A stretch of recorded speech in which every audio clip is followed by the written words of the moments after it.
there comes a point where one must eventually sit on their balls or tits. And today I want to talk about something that kind of gives that same feeling of dread and despair. That's right, I'm talking about fandoms. Recently, I watched a Moist Critical video in which he was talking about how the recent Game of Thrones season just finished airing, and it did incredibly well, so well that it caused the Breaking Bad community to become a little bit insecure. If you don't get the correlation, essentially it's this. Some people are such diehard fans of something that they'll treat any success regarding that piece of media as if it's their own. If something does better, or if people like it more, it's a direct insult to their own character in their eyes. And this isn't even an isolated incident where like one fandom just constantly will attack another for no true reason. And I mean, yeah, this reason truly does suck. It's almost caveman like thinking that you can't think two things could exist at once. But it's no shocker that the internet has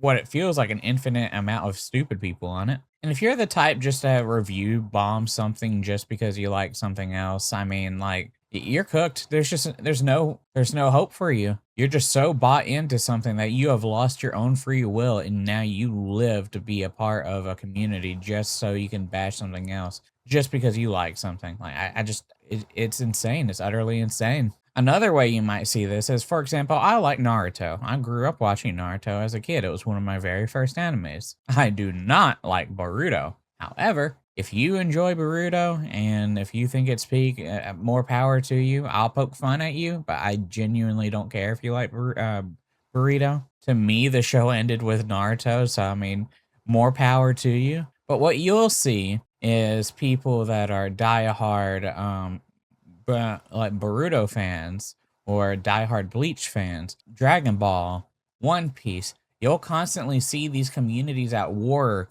with each other, even though the manga artists themselves like each other and love the other's works. They're always battling this battle of insecurity, and this is like their Israel versus Palestine essentially.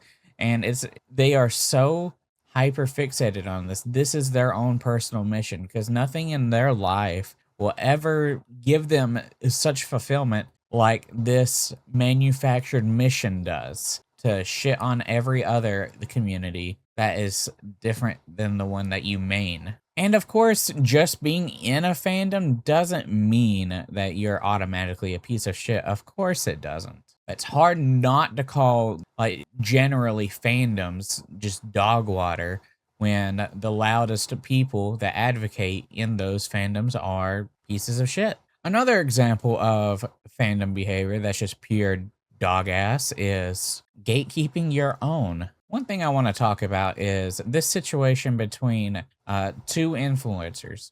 One is a 19-year-old guy who recently just started the original Final Fantasy VII, a game that came out 29 years ago, and an alcoholic douchebag misogynist who feels like if you don't know every single mechanic like the back of your hand, even though you were born quite literally a decade after the game's released, that you should not be allowed to partake in the fandom in any sort of way. The 19-year-old that I'm talking about, his name is Spy D. And essentially what he does is he will post like his experience with the games that he's currently playing and will be all excited about it and will ask questions, just to try to engage with the community because he's just excited. He's expressing it. He's enjoying his experience with it. And that's cool. I'm all for that. It's just a net positive experience, and it's a good way to get people to play the original, because if somebody that is as young as he is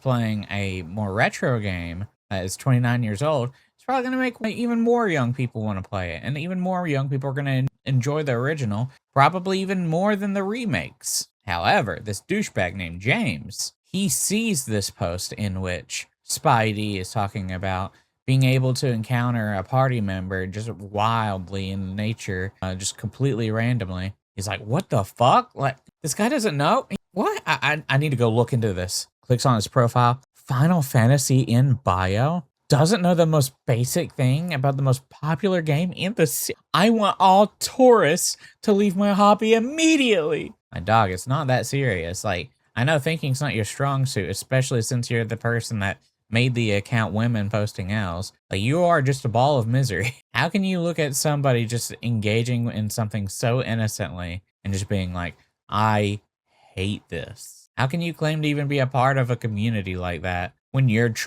when you're practically destroying it from the inside out? This is a part of like a negative part of fandom stuff that you'll see within their own fandom. Like Spidey is a part of the Final Fantasy fandom, and I think he represents what's good about fandoms. But James here is a part of the loud group that you will consistently see front page of whatever discussion regarding fandoms is, because it really does suck, but the negative people will always be practically the representatives of a lot of these fandom communities, just because of how loud, outspoken they are and how much controversy they can bring to the table. And if you think that, like, I was just insulting him by calling him an alcoholic, I'm not. If you go to his profile, it's literally YouTuber who does drinking challenges and asks strangers strange questions on camera. And then pin post, him drinking. And then if you scroll through his profile, him drinking. He's an alcoholic. It's just what it is. I honestly don't care whether or not I'm insulting to somebody that's acting like a piece of shit as well. I just thought I'd drop some embarrassing lore on him because, I mean, he's proud of it, so it's not like I'm digging anything up on him. But yeah, I just kind of wanted to share this because it's almost disappointing to want to even just admit that you're a fan of something. I mean, I'm not going to hide from it, but it sucks because once you announce that you are a fan and you appreciate something, you're going to be paired with the worst actors of each and every one of these communities just because they have no self-control, no principles, or actual direction in their life if this is the way they have to go about it. But yeah, just want to talk about that. I figured it'd be an interesting topic. Let me know what you think, and yeah, thanks for listening.